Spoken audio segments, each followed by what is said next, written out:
masih mengalami pertumbuhan, 50% lagi menahan budget marketing. Saat admin fee-nya sudah lebih dari 25% atau bahkan sampai 30%, belum lagi dengan PPN-nya, pasti kan orang mulai berpikir cara lain. Karena awalnya dulu waktu saya membantu banyak brand masuk ke online, alasan mereka masuk ke online adalah karena biaya department store di offline ini mahal, terutama brand dari China.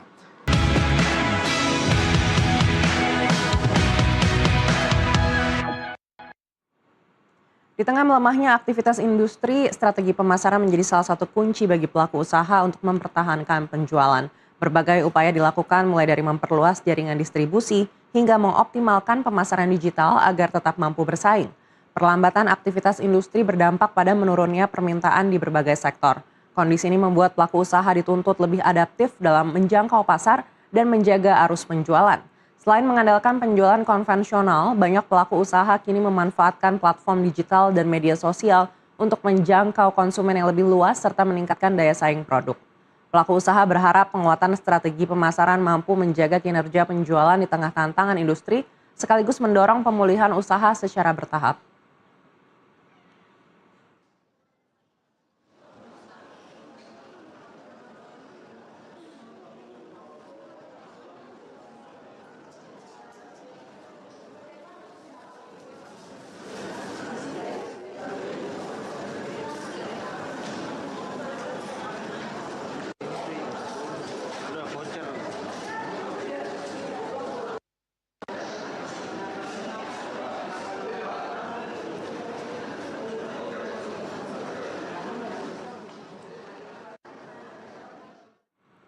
Lantas seperti apa kondisi industri kreatif saat ini di tengah tekanan ekonomi? Kami akan membahasnya bersama Yasa Singgi, founder dan CEO Basel. Pak Yasa Singgi, selamat pagi, Selamat selamat pagi. datang di Studio Nusantara TV. Apa kabar? Baik, terima kasih. Baik, kalau kita melihat pertumbuhan dari industri, ini kan sepertinya agak sedikit terhambat nih, entah karena masalah daya beli atau memang karena ketidakpastian yang membuat pelaku industri ini banyak yang wait and see juga begitu. Apakah ini sudah terlihat juga di klien-klien Basel? Ya, memang kalau dilihat tahun 2026 ini dia kondisinya lumayan mix. Kemarin waktu kita coba cek datanya 50% masih mengalami pertumbuhan, 50% lagi menahan budget marketingnya dan masih wait and see. Dilihat dari pertumbuhannya sebenarnya masih lumayan naik untuk yang 50% pertama, tapi yang 50% berikutnya ini memang yang wait and see ini yang perusahaannya sudah lebih mature, ya secara omsetnya udah jauh lebih besar dibandingkan yang pertama. Kalau yang pertama kenapa masih naik? Karena memang growth-nya masih cukup besar, opportunity untuk lebih naik lagi. Jadi sebenarnya kalau dilihat secara overall-nya masih ada opportunity, walaupun memang sebagian setengahnya lagi masih wait and see. Baik, artinya 50% yang memutuskan wait and see ini sebenarnya bukan karena kondisi pasar yang mungkin menjadi lemah begitu, tapi memang karena ketidakpastian yang membuat pelaku pasar menjadi ragu untuk berekspansi. Sebenarnya pasti ada kontribusi dari kondisi eksternalnya juga, bukan hanya dari kondisi internal. Kondisi internal yang memutuskan untuk wait and see pasti melihat dari faktor yang ada di luarnya juga. Dan bukan hanya dari kondisi ekonomi, tapi misalnya kalau kita lihat pertumbuhan penjualan yang awalnya sangat tergantung dengan marketplace, hari ini marketplace itu menaikkan admin fee-nya. Dan banyak platform-platform sudah mulai mengejar untuk profitabilitasnya. Dan itu pasti akan mempengaruhi margin dari brand-brand yang kami pegang. Sehingga mereka juga banyak yang wait and see melihat kira-kira kalau pengen ngegas lagi marketingnya, marginnya masih ada atau enggak gitu. Jadi pasti internal dan eksternal ini saling berkaitan satu sama lain. Baik, artinya kenaikan biaya layanan di e-commerce ini menjadi faktor pertama 50% klien Basel tadi menunda ekspansinya. Ya bukan hanya itu aja, misalnya yang kemarin waktu dolar sampai 18.000, pada saat brand-brand kami punya bahan baku sangat ketergantungan dengan dolar, pada saat dolar naik, harganya naik, plastik naik, semuanya naik, pasti kan ada yang harus dikalkulasi ulang. Dan biasanya pada saat dikalkulasi ulang, pada saat margin harus tergerus, biasanya yang ditahan pertama kan adalah budget marketing. Makanya mereka mulai wait and see melihat apakah ada perbaikan dari segi tersebut sebelum menaikkan budget marketingnya lagi. Ini menarik ya, karena kalau tercermin dari data di kuartal 1, pertumbuhan ekonomi ini kan masih relatif baik begitu. Dan kalau kita lihat dari PPN dan PPNBM, ini bahkan masuknya juga luar biasa tinggi begitu. Apakah sebenarnya kondisi market saat ini menurut penilaian Basel memang sedang menurun begitu? Atau memang ini sebenarnya hanya keraguan saja karena memang rupiah melemah dan Hmm. juga kondisi geopolitik. Oke. Mungkin saya bisa berkaca ke 5-6 tahun lalu pada saat Covid. Waktu lagi Covid kan ekonomi kita turun dan bahkan sampai minus. Tapi pada saat lagi Covid, ada berapa banyak brand online yang tiba-tiba Muncul. muncul, meledak. Jadi sebenarnya mungkin bisa jadi adalah perpindahan. Yang awalnya orang belanja lewat offline dan tiba-tiba waktu itu digital lagi sangat naik dan mereka semua menikmati krisis tersebut. Dan mungkin pada saat ini juga terjadi demikian. Orang mulai mencari cara baru untuk menjual produknya. Kami pun sebagai orang marketing mulai mencari channel penjualan baru untuk membantu brand-brand kami supaya bisa tetap naik. Jadi, apakah masih ada opportunity? Masih ada. Apakah faktor eksternal sangat berpengaruh? Sangat berpengaruh juga. Baik, artinya yang terjadi saat ini menurut Anda adalah shifting. Yes, shifting, betul. Jadi yang awalnya selama 5-6 tahun terakhir kita menikmati penjualan yang dibantu, digenjot oleh banyak platform. Hari ini udah mulai berpikir hal yang lain. Yang awalnya semuanya sangat ketergantungan dengan e-commerce dan hari ini mulai berpikir cara lain juga. Jadi sebenarnya walaupun ada banyak tantangan, kita harus pikirin cara baru untuk membantu mereka sih. Baik, strategi bisnis apa yang dilakukan oleh UMKM yang selama ini bergantung pada e-commerce? Apakah ini artinya ke depannya website pribadi untuk penjualan online ini akan bermunculan? Oke. Sebenarnya website pribadi dari zaman dulu kan sudah ada ya. Orang udah mulai bikin website pribadinya buat belanja. Tapi masalahnya tidak digunakan sebagai channel penjualan Tidak utama. maksimal begitu ya? Karena e-commerce ini mendorong penjualan dengan memberikan subsidi sangat besar. Diskonnya sangat besar, gratis ongkir, promo-promo.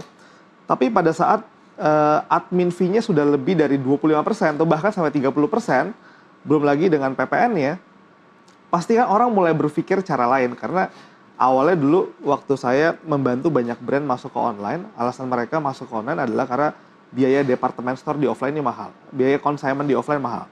Tapi hari ini kalau kita lihat, harga nilai admin fee marketplace dengan consignment di department store udah mulai mirip. Sehingga orang mulai berpikir lagi, kalau gitu boleh dong kalau kita masuk ke departemen offline aja. Consignment offline not really bad sebenarnya. Dan mulai berpikir untuk masuk ke channel penjual sendiri. Atau bahkan mulai berpikir untuk kalau misalnya admin fee-nya udah cukup besar tiap bulan, apa bikin toko sendiri ya, baik di offline maupun di online. Jadi kalau saya lihat arahnya sekarang makin ke sana. Baik, tapi kalau Basel sendiri menilai performa penjualan di offline saat ini tuh seperti apa sih dibandingkan dengan di online? Karena kalau kita melihat mall-mall ini kan banyak yang sebenarnya masih kosong juga begitu space untuk tenannya. Oke. Online dan offline hari ini makin jadi penting ya. Brand-brand yang kami pegang rata-rata adalah brand yang punya penjualan di online yang cukup kuat, tapi juga punya presence di offline. Dan kalau saya lihat memang dua-dua ini punya market yang bersama-sama ini berbeda, Mbak Maria. Nggak saling makan satu sama lain. Jadi ada brand yang kami pegang punya toko offline yang cukup bagus. Waktu kita bikin toko online-nya, kita pikir awalnya penjualan toko offline-nya akan keserap ke online. Tapi ternyata enggak. Toko offline-nya jalan, toko online juga jalan sendiri. Jadi kalau dilihat sebenarnya tergantung dengan size-nya nih, Mbak Maria. Kalau perusahaan tersebut sudah levelnya sudah menengah dan menengah atas, hari ini sangat amat terdampak. Tapi kalau levelnya masih mikro ke menengah, mereka masih menikmati pertumbuhan sejujurnya. Jadi memang tergantung dengan size bisnis, makanya saya pecah dengan 50-50. Yang terdampak ini yang memang sudah cukup mature perusahaannya, jumlah karyawannya udah 50-100 orang, sudah comply dengan banyak sekali peraturan-peraturan, sehingga mereka pasti akan wait and see di zaman hari ini. Tapi perusahaan yang masih agile, masih sangat cepat, masih menikmati keleluasaan lah, mereka masih menikmati pertumbuhan yang cukup baik sebenarnya hari ini. Seberapa besar sih alokasi budget marketing untuk perusahaan yang skalanya kecil dan menengah atau UMKM? Oke, memang tergantung dengan industri dan tergantung juga dengan channelnya online dan offline. Tapi roughly budget marketing around 10% sebenarnya. Dari omset? Dari omset. 10% dari omset dipecah lagi biasanya dari budget marketing tersebut ada yang masuk ke advertising, ada yang masuk ke promotion, ada yang masuk ke sales, ke selling, tapi roughly biasanya 10%. Baik, untuk yang menengah hingga besar, berapa besar untuk alokasi budget marketingnya saat ini? Sebenarnya sama, tapi biasanya pada saat budget marketing itu akan relatif menurun pada saat brand makin kuat. Jadi pada saat brand justru baru, budget marketing pasti lebih besar. Tapi untuk brand-brand yang cukup mature, mereka menikmati brandnya yang udah punya value cukup besar. Sehingga budget marketingnya bisa turun dari 10% mungkin ke 7%, ke 6%. Bahkan untuk beberapa toko offline yang kami pegang, budget marketing itu di bawah 3%. Karena toko tersebut sudah menjadi budget marketingnya yang sebenarnya masuk ke biaya sewa. Tapi tidak dianggap sebagai budget marketing. So, relatif, tapi semakin besar brand, justru budget marketingnya akan semakin hemat. Baik, lalu seperti apa arah dari strategi marketing brand saat ini? Kita mulai mungkin dari yang UMKM terlebih dahulu begitu. Media-media apa yang menjadi sasaran marketing untuk brand-brand UMKM saat ini? Oke, media digital pasti masih menjadi first to go yang pertama ya, karena yang paling murah, yang paling accessible. Tapi sebenarnya penjualan lewat digital itu ada cap-nya, Mbak Maria. Karena justru brand-brand yang sudah mature di online, sekarang itu trennya adalah mulai masuk ke offline. Kebalik ya, zaman dulu adalah brand offline yang berbondong-bondong masuk ke online. Tapi sekarang kebalik. Kita bisa lihat salah satu, dan tanda kutip, ancaman paling besar brand di Indonesia adalah brand dari luar negeri, terutama brand dari China. Di mana brand dari China bisa menjual, ya kita bisa lihat apapun lah saat ini, ada skincare, sampai ada snack, sampai bahkan company kayak kita pun di company marketing udah mulai banyak yang masuk ke sini. Dan kalau kita lihat trennya, terutama dalam produk, mereka itu awalnya masuk ke online, mendominasi online, dan pada saat satu titik mereka mulai masuk ke offline. Mereka mulai merasa online ini tuh ada cap-nya, ada batasnya. Jadi paling pertama pasti lewat online, baru habis itu biasanya akan masuk lewat offline. Baik, dan tadi Anda sempat sampaikan keberadaan dari perusahaan-perusahaan asing yang masuk ini mengancam juga baik itu industri real ataupun industri kreatif begitu. Apakah saat ini juga sudah terasa di Basel? Berasa banget, berasa banget. Kalau kita lihat top 10 penjualan brand-brand di berbagai macam industri, skincare, fashion, sepatu, you name it, apapun itu. Kalau kita lihat datanya top 10 itu rata-rata itu adalah barang-barang dari China. Kita harus bedakan, ada barang dari China, brandnya juga China, ada barang dari China, brandnya Indonesia. Yang bahaya kalau kita tuh udah nggak dapat apa-apa, barangnya dari China, brandnya pun juga bukan brand Indonesia. So, ini yang menjadi PR perusahaan-perusahaan Indonesia hari ini. Mungkin kita nggak bisa compete di harga, tapi mungkin bisa compete di brand.